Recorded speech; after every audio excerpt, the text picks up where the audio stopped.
Thank you, Professor. My name's Scott Galloway. I'm an entrepreneur turned academic. In my second year of business school, I started a company called Profit. And then in 1997, I started a company called Red Envelope. And in 2002, I joined the faculty here where I teach brand strategy and digital marketing and work with and for Maureen Mullins. So we spend the year marinating in data and helping prestige brands figure out how to benchmark their digital competence so they can better allocate their capital moving forward. We collect 850 data points across 4 dimensions: the site, digital marketing, mobile, and social media. And then we sit down with them and say, this is where you're strong, this is where you're weak, and what we would recommend you do over the next 30, 180, and 365 days. And at the end of the year, we look at all of our meetings and all of our data, and we try and marinate it and come up with 7 influences that we think are going to change the face of luxury or have an impact on luxury. And these are our 7 for 2014. Visual disruption, warehouse, Adazon, Polo Marco, pitchfork, and attribution. The rise of the visual web. The social media platforms that have the greatest resonance are the ones that were effectively built on visuals. Facebook is a visual platform. The killer application on Facebook was photos. The visual platform out of Asia, or the platform out of Asia that's scaling the fastest, is Instagram. And on the x-axis here, you have the size of the community. So Facebook over 1 billion now. Instagram only about 130 million.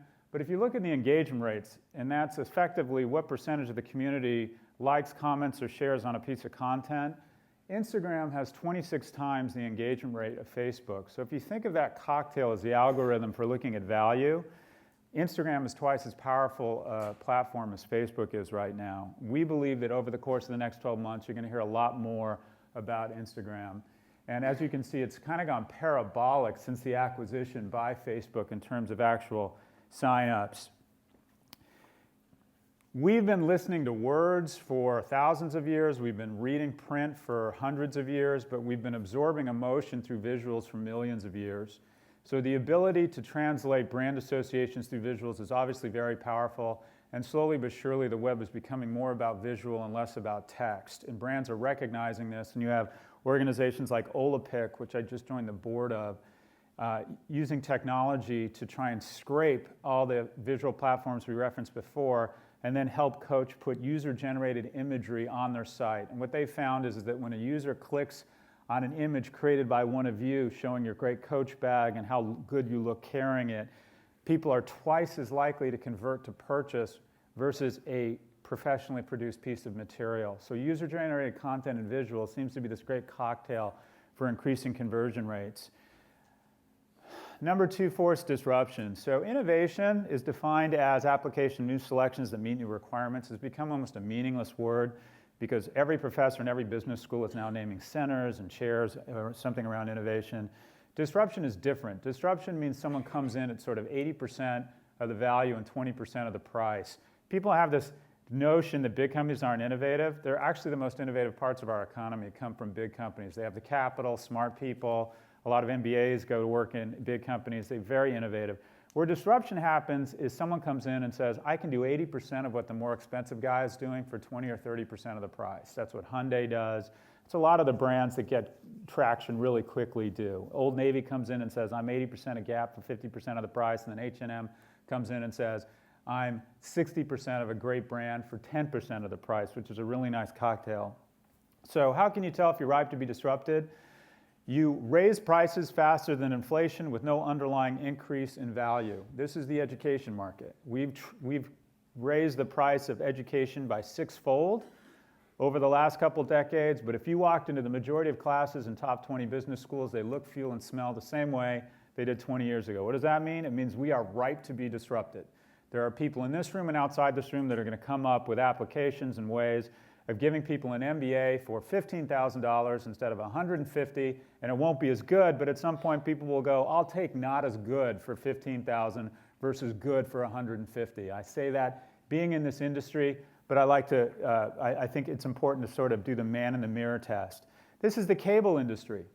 You had 700 channels 10 years ago, you have 800 now. It's largely the same. Maybe it's more HD, maybe now it's super HD, but you know what keeps going up and up is your cable bill. So now Google's getting into the business, Amazon will likely launch a desktop box, and more of us are going to decide, I'm just going to go with Netflix or someone else, and I'm going to cut the cord, because after looking at my last cable bill, I think, do I really need to spend $180 a month for something where I can get maybe something not as good as Time Warner, not as good as Fios, but maybe it's 20 or 30 bucks a month. And you're about to see the cable industry take, an academic term we use here, a huge shit kicking. So let's look at the luxury industry. CPI inflation, 2.5% over the last year. All of these industries, if they keep raising their prices, travel, sports and recreation, culture, food and beverage at those rates, they might be candidates for disruption. But one industry that is very likely to be disrupted in the next few years, you guessed it, luxury, which is raising its prices since, or has raised its prices since the recession at 15 points a year. And at the end of the day, their products and their channels haven't changed a heck of a lot. There has been some innovation, as Professor Mullen and Maureen is in fact an adjunct professor here as well at NYU Stern. They have raised their prices much faster than the innovation. So who's going to do it, and why would they do it? Here are the multiples on EBITDA garnered by these organizations. This is how the marketplace values their companies. Here's the multiple that Apple gets. Apple is the best house in a bad neighborhood. Best brand in the world, but it only gets 8 times EBITDA in the marketplace. Why? It's in a hit-driven business. And if you don't put out the best smartphone or the best tablet, your stock takes a hit, and people are willing to trade down and go to Samsung or go somewhere else, because hardware consumers are rational consumers, and we hate rational consumers. They look at the product, they look at the price, and they make a rational decision. Whereas in luxury and apparel and prestige and watches and things that make us feel masculine or make us feel sexy or make us feel strong, that creates irrational choices. And we love irrational consumers because they pay 70 and 80 points of margin, and they're very loyal to a brand that they think makes them look a little bit younger. And that's why we get those types of multiples. We believe that over the next 12 months, these guys are about to get a new competitor because they've been so greedy with their price increases, and that competitor is Apple. There are signs of this. Paul Deneb, the CEO of Saint Laurent, recently joined Apple. And then most recently, Angela Ahrendts, the CEO of Burberry, left to join Apple. And the official press release was that she's going to run their stores. Angela Ahrendts made $26 million last year. She would not leave the CEO position of the most iconic brand in the world and move her kids from London to Cupertino. Have you been to Cupertino? To be the head of Apple's stores. Apple is going to launch sunglasses, apparel, luggage, fashion, jewelry. Luxury community, wake up, here comes Apple. Warehouse. There are staggering investments all over the world being taken place in infrastructure. Amazon is spending over half its revenues or half its expenses go to fulfillment. They have dramatically changed the face of retail. They are sucking the oxygen out of the room by investing in these ridiculously expensive parts of the supply chain, specifically the ability to get 50% of all products to 50% of the US population within 2 to 4 hours in the next 3 years. Nobody else has access to the capital to compete with that. It is a last man standing strategy, and they are winning. The question is, who becomes a warehouse and who becomes a retailer? Everybody's responding. Macy's is now trying to turn 350 of their stores into warehouses so that they can get you products more quickly. Sephora is letting you join their competitor to Amazon Prime, such for $10 a year, you can get their products within 2 days of shipping. Amazon is reshaping what we think of as what is a store and what is a warehouse. Amazon, at the end of the day, is a warehouse with a screen or a search engine on top of it, and people are responding. Is a car dealership a retailer or a warehouse? We don't buy cars in dealerships anymore. By the time we walk into a car dealership, we've priced it online, we've outfitted it with options, we've looked at user reviews, and we've decided we want that new Audi A4. And we go in and effectively say, I know how much you paid for it, this is what I want, this is kind of what I'm willing to pay. These are no longer retailers, they're warehouses storing your car and taking your payment. What is a retailer? What is a warehouse? Retail is going to rethink what it means to be a warehouse. There is more square footage of growth in retail. It's just called warehouses. We will add more feet of warehouses than retail will decline. So when people tell you that bricks and mortar is going away, it's baloney. It's just changing its role. Ad is on. This is the marketing funnel. Awareness, familiarity, consideration, purchase, loyalty. The further down the funnel you get, the higher the ad rates you can get. A blimp in the sky, it's hard to get high CPMs. Those shelves at checkout where you're about to purchase, they get the most expensive shelving slotting fees. Google further down the funnel, because it's intention, you type in BMW lease, they know you're in the market so they can get great ad rates via their search word, their search term, infrastructure and business, 90% of the revenue, 140% of their profits. Who's even further down the funnel? Amazon. More people are now turning to Amazon to look for product searches than they are for Google. They have an amazing business called Amazon Media Group. It's a bigger business now than Twitter's business, which is valued at about $30 billion as of today. It was $660 million this year. It's going to $870 million. Why? When you see an ad on Amazon, chances are they know what you've bought. They know what they need to promote to get you to buy something. And when you click on an ad on Amazon, it doesn't take you to the home page of Williams-Sonoma. It doesn't even take you to the product page of Williams-Sonoma. If you want, the product can then be on its way if you're a Prime customer. They are truly at the finish line. So they have developed this incredibly profitable business. We don't think of Amazon as a media company, but we're going to start thinking of them as a media company. Polo Marco, Vasco da Gama, Bartholomew Diaz, and I forget the third one. Trade routes from the mature markets into the developing markets. They buy textiles, coffee, spices, bring them back, add value to them, sell them for a lot of money. The trade routes are existing today, but they've reversed. Now we have people from developing markets going to mature markets, buying luxury goods, going back. Why? There's a reverse arbitrage. These products, a Burberry trench coat, about $1,500 in the US, about $3,000 in China because of exorbitant taxation and distribution issues. This is a great photo from the New York Times that showed what the protesters protesting the price increases would pay in taxes on the products they were wearing at the protests. There's an incredible incentive in terms of arbitrage around prices for people to travel to mature markets, buy products, and take them back to their home markets. You can see this in LVMH, which we talked a lot about tonight. Vuitton used to be the growth vehicle. Now their growth vehicle is DFS and Sephora. So DFS is effectively airport retail. Pitchfork. These are the market caps of Unilever, Intel, and Facebook. And obviously we picked them for a reason. They're all about the same market cap, right? All about the same value. This is how many people work for each company. What does this mean? It means there are a ton of middle class, upper middle class households all over the world getting their livings from Unilever. It means there are fewer households, but still a lot, making very good livings from Intel. And this means there are a small number of people buying big, big houses in Palo Alto from Facebook. This is great for Bay Area real estate. It's great for the Mercedes dealership in San Francisco. It is terrible for society.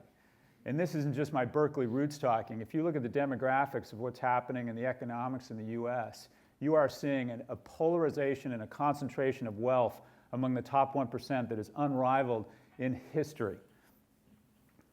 I love this picture. This is a photo of a little girl. This isn't in some third world country. This is in Los Angeles at the food bank downtown in the Mission. We have a situation in the US where we're getting income disparities that haven't been seen in modern markets in the last 50 years. And we know income disparity is bad. This is the ratio of the highest income earners to the lowest. As that disparity grows, what happens? Infant mortality goes up and lifespans go down. We know it's bad for us when wealthy people make too much more than the lower income people in our society. The Wal-Mart family, the descendants of the Wal-Mart family now have more wealth than the bottom 40% of households in America.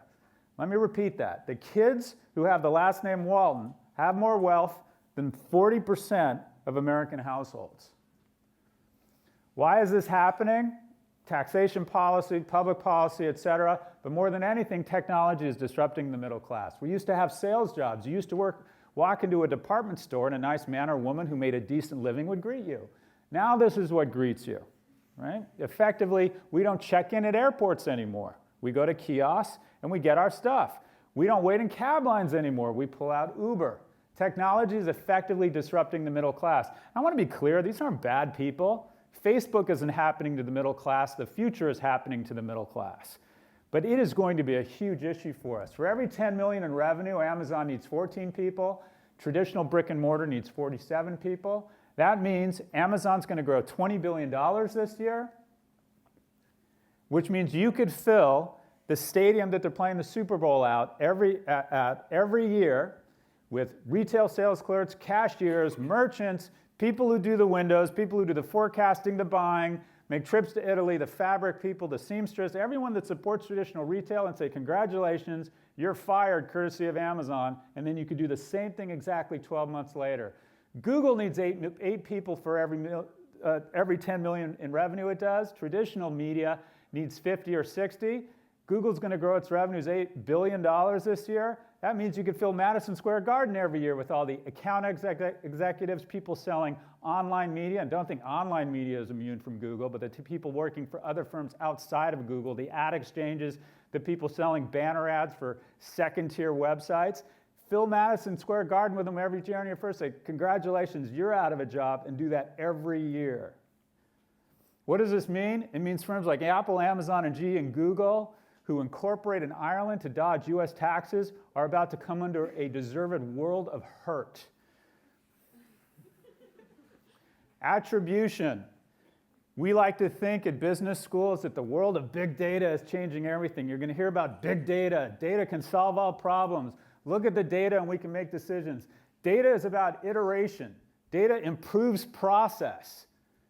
However, it does not lead to creativity. It does not lead to inspiration. It does not lead to innovation. It does not lead to breakthroughs. And at the end of the day, it really doesn't lead to true greatness. True greatness, true magic, ignores data and usually flies in the face of data. Show me an amazing company, and I'll show you an entrepreneur that said, I don't buy it. I'm going the other way, and does something entirely different that the consumer wasn't expecting or wasn't even asking for. When you just follow data, this is what you get. You get a series of movies called Iron Man 8, Pirates of the Caribbean 11. TV is a lot more innovative. What has happened to the media industry is that the movie industry is data-driven, and the TV industry is creatively driven, and we are now spending more time at home watching House of Cards, Breaking Bad, and Homeland than we are going to the movies. I like to end all my presentations recently with this picture. This is a woman named C.J. Welker, or Madame C.J. Welker. Her original name was Sarah Breedlove. She was a woman born in the Mississippi Delta, the first sibling in her family not born into slavery, and lived in such abject poverty that the women in her house, their hair used to fall out because the water was so foul. And at the age of 14, because she was living in an abusive household, decided that her only way out was to get married and leave the house with her husband. And they had to make a living. So she came up with a concoction of water and tonic and oils and sodium that would help soothe a woman's roots, and began selling it at local fairs. And her place in history is that she is the first woman to ever become a self-made millionaire in Europe or in the US. And I love this picture because Madame C.J. Welker used to take her friends to lunch, and supposedly they only spent 20 or 30 minutes eating lunch, and they would then ride around town in her new car. This car, on an inflation-adjusted basis relative to household income, would be more expensive to buy in this era than if any of us bought a G5 today. And I love this photo. And there was no data involved here. This was a need for economic security, creativity, vision, and just pure courage. That is more important than zeros and ones. Tomorrow does not belong to data. It belongs to the bold. Visual disruption, warehouse, Adazon, Polo Marco, pitchfork, and attribution.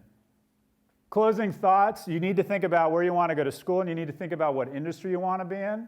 The prestige business is an outstanding business to be in. I am not biased towards it. It's pretty obvious I'm not in it. I do some work in it, but it's not especially intoxicating or interesting to me. I'm around luxury a lot. When I'm around it too much, it's like eating a big bag of sweet tarts. I'm just kind of, ugh. I want to talk to someone just selling regular stuff. If you're one of those people, though, that loves it, really loves it, it's the best business in the world over the next 10 years. Demographics drive all business trends. The two demographic groups globally that are doing really well are the middle class and emerging markets, and the wealthy and developed markets. And this is what fuels, the prestige market. It's going to outperform every other sector, including technology.